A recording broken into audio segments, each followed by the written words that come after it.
Hi dears, welcome back to my channel. ഇന്ന് ഞങ്ങൾ വന്നിട്ടുള്ളത് സൺഡേയിലെ കുറച്ച് വിശേഷങ്ങളായിട്ടാണ്. അപ്പോൾ ഇന്ന് ഞങ്ങൾ എല്ലാവരും കൂടി പള്ളിയിൽ പോവാട്ടോ. നിങ്ങൾക്ക് പള്ളിയിലെ വിശേഷം എന്താണെന്ന് വെച്ചാൽ മരിക്കപ്പെട്ട ഒരു ഓർമ്മ ദിവസമാണ്. അപ്പോൾ ഞാനും ചെറിയ മോളും ഹസ്ബൻഡും കൂടി പോണത്. അപ്പോൾ ഞങ്ങൾ പള്ളിയിലെത്തിയിട്ടോ. പള്ളിയിൽ നല്ല തിരക്കുണ്ടായിരുന്നു. എന്താണെന്ന് വെച്ചാൽ എല്ലാ ഇടവക്കാരും വരുമല്ലോ, പിന്നെ പുറത്തുനിന്നും ദൂരെ നിന്നുള്ള ആൾക്കാരും വരുന്നുണ്ട്. അങ്ങനെ നല്ല പള്ളി കോമ്പൗണ്ട് നിറച്ച ആൾക്കാരുണ്ടായിരുന്നു. പിന്നെ പ്രദക്ഷിണം ഉണ്ടായിരുന്നു. പള്ളിക്ക് ചുറ്റും പ്രദക്ഷിണം വെക്കും. പിന്നെ നമ്മൾ സെമിത്തേരിയിലേക്ക് പോകും. അവിടെ അവർക്ക് മരിക്കപ്പെട്ടവർക്ക് വേണ്ടിയുള്ള പ്രത്യേക പ്രാർത്ഥനയുണ്ട്. അത് കഴിഞ്ഞിട്ട് നമുക്ക് പള്ളിയിൽ നിന്ന് തന്നെ കഞ്ഞി ഉണ്ടായിരുന്നു കേട്ടോ. ഞങ്ങൾ കഞ്ഞിയൊക്കെ കുടിച്ചു. പിന്നെ അവിടെ നിന്ന് പോന്നു. വലിയ മോള് വന്നിട്ടില്ല കേട്ടോ. അത് സുഖമില്ല, അവൾക്ക് സുഖമില്ല. അവൾ ജിമ്മിലൊക്കെ പോയി തുടങ്ങിയതുകൊണ്ട് ഒരു ചെറിയൊരു മേലുവേദനയൊക്കെ ഉണ്ട്. അതുകൊണ്ട് അവള് വന്നില്ല. Hello everyone. അപ്പോൾ ഇതേ നമ്മളിപ്പോ പള്ളിയിൽ കഴിഞ്ഞ് വന്നുള്ളൂ. അപ്പോൾ പള്ളിയിൽ വെച്ച് നമ്മൾ വേറെ ഒരാളെ കണ്ടിട്ടാ, മേമേനെ കണ്ടു, മമ്മിയുടെ അനിയത്തിയാട്ടോ. അപ്പൊ നമ്മളിപ്പോ വീട്ടിലേക്ക് പോയിക്കൊണ്ടിരിക്കുകയാണ്. നല്ല ബ്ലോക്ക് ഉണ്ട് കേട്ടോ. ഇങ്ങനെ നമ്മൾ പള്ളി കഴിഞ്ഞ് വീട്ടിലെത്തിയിട്ടോ. അപ്പോൾ നമ്മൾ ചിക്കനൊക്കെ കഴുകി വരുവാണ്. അനിയത്തി അവിടെ സവാള ഇഞ്ചി പച്ചവളമൊക്കെ റെഡിയാക്കി വെച്ചിട്ടുണ്ട്. ഇനി ചിക്കൻ കറിക്കുള്ള വേഗം നോക്കുവാണ്. മസാലകളൊക്കെ പുരട്ടി വെക്കുകയാണ്. ടൈമില്ല, കിങ്ങിനെയാണെങ്കിൽ ഭക്ഷണം കഴിച്ചിട്ടില്ല. അതുകൊണ്ട് പെട്ടെന്ന് നമുക്ക് റെഡിയാക്കണം. പിന്നെ പ്രത്യേകിച്ച് അളവുകളൊന്നും ഞാൻ പറയണില്ല കേട്ടോ. ഞങ്ങൾ രാവിലെ ബ്രേക്ക്ഫാസ്റ്റ് ഒന്നും ഉണ്ടാക്കിയില്ല കേട്ടോ. കാരണം പള്ളിയിൽ കഞ്ഞി ഉണ്ടാവും എന്ന് ഞങ്ങൾക്ക് അറിയാം. അതുകൊണ്ട് ബ്രേക്ക്ഫാസ്റ്റ് ഒന്നും ഉണ്ടാക്കില്ല. പിന്നെ പള്ളിയിൽ പോകുമ്പോൾ വയറ് നിറച്ച് ഭക്ഷണമൊന്നും കഴിക്കാറില്ലല്ലോ. അപ്പോൾ അതുകൊണ്ട് ബ്രേക്ക്ഫാസ്റ്റ് ഒന്നുമില്ല. പിന്നെ പിങ്കി തലേദിവസം കേക്ക് ഉണ്ടാക്കിയിട്ടുണ്ടായിരുന്നു. ഞങ്ങൾ എല്ലാവരും ചായയും കേക്കും കഴിച്ചു. ഓരോ പീസ് കേക്കും കഴിച്ചു. പിന്നെ വലിയ മോൾക്കാണെങ്കിൽ അവളൊന്നും കഴിച്ചിട്ടില്ല. എങ്കിലും അവള് കേക്ക് മതി മമ്മി, ഇനി സാറില്ല ബിരിയാണി ഉണ്ടാക്കിയാൽ മതി എന്ന് പറഞ്ഞിട്ട് ബിരിയാണി പിന്നെ ഉണ്ടാക്കാൻ ഞങ്ങൾ നോക്കി. അനീതിക്കാണെങ്കിൽ ബിരിയാണിയാണ് ഇഷ്ടം, വലിയ മോൾക്കാണെങ്കിൽ ബിരിയാണിയാണ് ഇഷ്ടം. ചെറിയ മോള് പറയണത് ഫ്രൈഡ് റൈസ് ഉണ്ടാക്കാനായിരുന്നു. പക്ഷെ അതിന് എന്തായാലും ടൈമില്ല. അപ്പോൾ നമ്മുടെ ഇഞ്ചി, പച്ചമുളക്, കറിവേപ്പില, വെളുത്തുള്ളി, സവാള, തക്കാളി ഇതെല്ലാം റെഡിയാക്കി വെച്ചിട്ടുണ്ട്. കുക്കർ ചൂടാക്കിയപ്പോൾ നമുക്ക് വെളിച്ചെണ്ണ ഒഴിക്കാം. പിന്നെ നമ്മൾ അതിലേക്ക് സവാള ഇഞ്ചി പച്ചമുളക് ഇട്ട് കൊടുത്തു. പിന്നെ അത് പെട്ടെന്ന് വഴന്ന് കിട്ടാനായിട്ട് നമുക്ക് ഇച്ചിരി ഉപ്പ് ഇട്ട് കൊടുക്കാം കേട്ടോ. അപ്പോഴത്തേക്കും ഞാൻ അപ്പോഴത്തെ മസാല റെഡിയാക്കുകയാണ്. മസാല നമുക്ക് പെരുംജീരകം, ഗ്രാമ്പൂ, ഏലക്ക, തക്കോലം, കറുവപ്പട്ട, പിന്നെ ജാതിക്കുരു, അതും കുറച്ച് അതെല്ലാം കൂടി ഞാൻ മിക്സ് ചെയ്തിട്ടാണ് പൊടിക്കുന്നത്. ഞാൻ അപ്പോൾ പൊടിച്ചെടുക്കുകയാണ് കേട്ടോ ചെയ്യുക.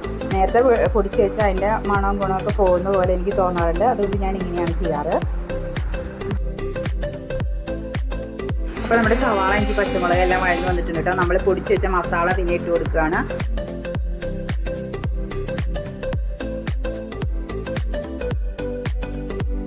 അത് നല്ല ചൂടായി പച്ചമുളകെല്ലാം മാറിക്കഴിഞ്ഞപ്പോൾ നമ്മൾ തക്കാളി ഇട്ട് കൊടുത്തു.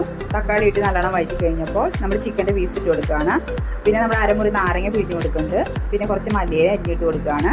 പിന്നെ നമ്മൾ ആദ്യം ചിക്കനിലും സവാളയിലൊക്കെ കുറച്ച് ഉപ്പ് ചേർത്തിട്ടുണ്ട്. പോരാത്ത ഉപ്പ് കൂടി നമ്മൾ കുറച്ചും കൂടി ഇട്ട് കൊടുക്കുക. കുറച്ച് ഉപ്പിൻ്റെ കുറവുള്ളത് കൊണ്ട് പിന്നെ ഉപ്പിട്ട് കൊടുക്കുകയാണ്.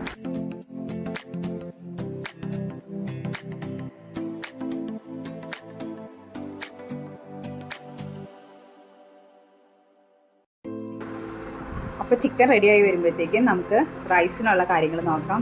അപ്പോൾ നമ്മുടെ കുക്കർ ചൂടായിട്ടുണ്ട്. നമ്മൾ അതിലേക്ക് 4 സ്പൂൺ നെയ്യ് ഒഴിച്ച് കൊടുക്കുകയാണ്. പിന്നെ കറുവപ്പട്ട, തക്കോലം, ഏലക്ക, ഗ്രാമ്പൂ ഇതെല്ലാം ഇട്ട് കൊടുക്കുകയാണ്. ഏലക്ക 8 എണ്ണം എടുത്തിട്ടുള്ളത്, ഗ്രാമ്പൂ ഒരു 6 എണ്ണം. പിന്നെ അതെല്ലാം ചൂടായി കഴിഞ്ഞപ്പോൾ ഞാൻ നാരങ്ങ പകുതി ഇട്ട് കൊടുത്തു. പിന്നെ നമ്മൾ 1 ഗ്ലാസ് അരിക്ക് 1.5 ഗ്ലാസ് വെള്ളം എന്ന കണക്കിന് ഞാൻ ഒഴിച്ച് കൊടുക്കുകയാണ്. അതിനുശേഷം നമ്മൾ പൈനാപ്പിൾ എസൻസ് ഒഴിച്ചു കൊടുക്കാം. പൈനാപ്പിൾ എസൻസ് 1/2 സ്പൂണാണ് ഒഴിക്കുന്നത്. അധികം നമ്മൾ കൂടി പോകാൻ നമ്മൾ ശ്രദ്ധിക്കണം. ഞങ്ങൾക്ക് ഒരു പ്രാവശ്യം പറ്റിയതാണ്. പൈനാപ്പിൾ എസൻസ് കൂടിപ്പോയിട്ട് വാ പൊള്ളുന്ന പോലെയുള്ളൊരു ഇതുണ്ടായിരുന്നു. അതുകൊണ്ട് ഞങ്ങൾ അത് പൈനാപ്പിൾ എസൻസ് ഒഴിക്കാനായിട്ട് പേടിച്ചാണ് ഞാൻ ഒഴിച്ചത്.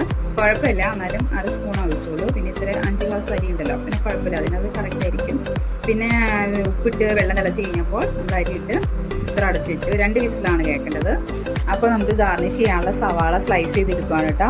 അത് നമ്മൾ സൺഫ്ലവർ ഓയിലാണ് കേട്ടോ ഞാൻ ഫ്രൈ ചെയ്തെടുത്തത്. നെയ്യൊന്നും ഉപയോഗിച്ചില്ല. പിന്നെ നമ്മൾ അതിൻ്റെ കൂടെ തന്നെ സമയമില്ലാത്തതുകൊണ്ട് പെട്ടെന്ന് അതിലേക്ക് തന്നെ കാഷ്നട്ട് കിസ്മിസ് ഇട്ട് ഫ്രൈ ചെയ്തെടുക്കുമായിരുന്നു. അങ്ങനെ നമ്മുടെ ബിരിയാണി ഏകദേശം റെഡി ആയിട്ടുണ്ട്. അപ്പോൾ നമ്മുടെ ബിരിയാണി റെഡി ആയിട്ടുണ്ട്. 2 വിസിൽ വന്നു കേട്ടോ. നമുക്ക് എയർ പോകുന്നവരെ വെയിറ്റ് ചെയ്യാം. അപ്പോഴത്തേക്കും നമുക്ക് ചിക്കൻ റെഡി ആയിട്ടുണ്ട്. ചിക്കൻ ഇതേപോലെ 2 വിസിൽ തന്നെയാട്ടോ കേട്ടത്. നമുക്ക് ചിക്കൻ ബൗളിലേക്ക് മാറ്റാം.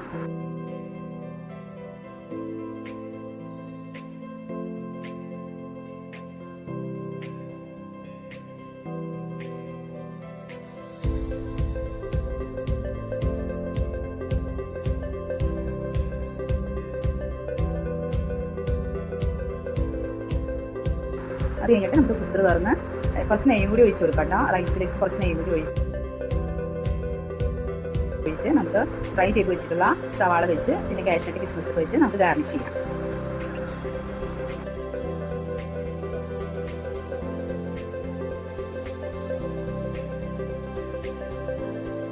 അപ്പോൾ ഞങ്ങളുടെ ബിരിയാണിയൊക്കെ അടിപൊളിയായിരുന്നു കേട്ടോ.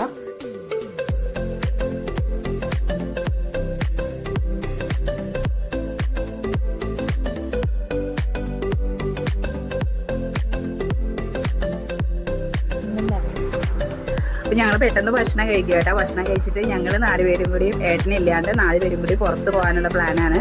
കാർ എടുക്കാമെന്ന് തന്നെ വിചാരിച്ചിട്ടാണ് ഇരിക്കുന്നത്. പക്ഷേ ഒരു രക്ഷയില്ല, സമ്മതിക്കില്ല. ഞാൻ പുറകെ നടക്കുന്നുണ്ട്, ഒരു രക്ഷയില്ല. പിന്നെ പെട്രോൾ ഇല്ല എന്നൊക്കെ ഓരോ റീസണുകൾ പറയുന്നുണ്ട്. ഇപ്പോൾ പോകണ്ട, പിന്നെ പോകാൻ ഞാനും കൂടി വരാം.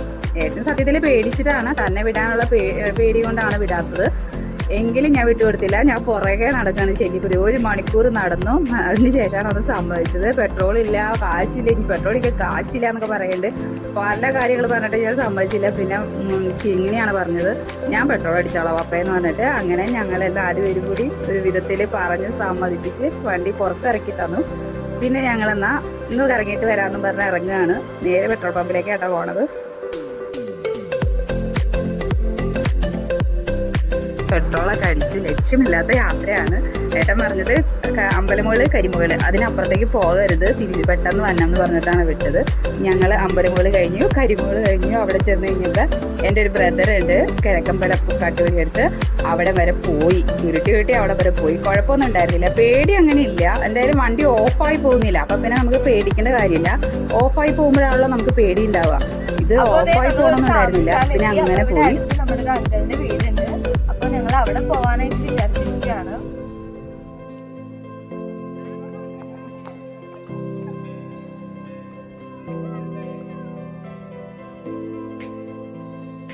പിന്നെ ഏട്ടൻ്റെ അവിടെ ചെന്ന് കഴിഞ്ഞപ്പോൾ അവർക്കും ഭയങ്കര സന്തോഷമായി. കാരണം ഞാൻ തന്നെ വണ്ടി ഓടിച്ച് അവിടെ വരെ വന്നല്ലോ. ഏട്ടനും ചേച്ചിക്കൊക്കെ ഭയങ്കര സന്തോഷമായി. പിന്നെ കുറച്ച് നേരം ഞങ്ങൾ അവിടെ സ്പെൻഡ് ചെയ്തു. പിന്നെ അവരുണ്ടാക്കി വെച്ചിരുന്ന വൈനൊക്കെ കുടിച്ചിട്ടോ, നല്ലതായിരുന്നു. അതൊക്കെ കുടിച്ച് ഏട്ടനും എടുത്തി മക്കളൊക്കെ ആയിട്ട് കുറച്ച് ഫോട്ടോസൊക്കെ എടുത്തു. അത് കഴിഞ്ഞിട്ട് പിന്നെ ഞങ്ങൾ അവിടെ നിന്ന് വേഗം പോരുമായിരുന്നു കേട്ടോ. അവിടെ നിൽക്കുമ്പോഴേ എനിക്ക് നല്ല ഉറപ്പില്ല, രാത്രിക്ക് മുമ്പ് തിരിച്ചു വന്നില്ലെങ്കിൽ ഇവിടെ വരുമ്പോൾ എന്തായാലും ചീത്ത വെക്കും, ഉറപ്പാണ്. അപ്പം പിന്നെ ഞങ്ങൾ അവിടെ കുറച്ച് നേരം നിന്നുള്ളൂ, പെട്ടെന്ന് തന്നെ പോന്നു. ഏട്ടനാണ് അവിടെ വണ്ടിയൊക്കെ തിരിച്ചു തന്നത്. എനിക്ക് അവിടെ ഇട്ട് തിരിക്കാൻ ഇച്ചിരി ബുദ്ധിമുട്ടായിരുന്നു. ഇനി ഞങ്ങൾ അവിടുന്ന് മടങ്ങുകയാണ് കേട്ടോ. അങ്ങനെ ഞങ്ങൾ ഒരു ലോങ് ട്രിപ്പ് അടിച്ച് വന്നു. ലോങ് ട്രിപ്പ് എന്ന് പറഞ്ഞു കഴിഞ്ഞാൽ എന്നെ സംബന്ധിച്ചിടത്തോളം ലോങ് തന്നെയാണ്. അങ്ങനെ പോയിട്ട് വന്നു.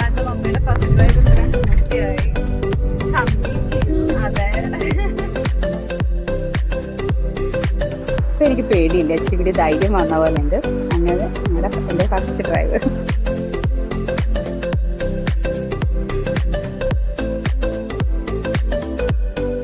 അപ്പോൾ ഞങ്ങളിവിടെ തിരിച്ചെത്തിയിട്ടോ. ഇവിടെ വന്നിട്ട് ഞങ്ങൾ ഉച്ചത്തെ ഫുഡൊക്കെ ചൂടാക്കി കഴിച്ച് അങ്ങനെ സിറ്റ് ഔട്ടിൽ റെസ്റ്റ് എടുക്കുമ്പോഴാണ് നമ്മളിവിടെ അടുത്തൊരു അമ്പലത്തിൽ എന്തോ പരിപാടി ഉണ്ട്, അവിടെ വെടിക്കെട്ടൊക്കെ ഉണ്ട്. അതൊക്കെ കണ്ട് ഞങ്ങളിങ്ങനെ നിൽക്കുകയാണ് കേട്ടോ. എന്തൊക്കെയായാലും ഇന്നത്തെ വീഡിയോ ഇത്രയേ ഉള്ളൂ. എന്തായാലും ഇഷ്ടപ്പെട്ടാൽ ലൈക്ക് ചെയ്യുക, ഷെയർ ചെയ്യുക, സബ്സ്ക്രൈബ് ചെയ്യുക. Okay, bye bye.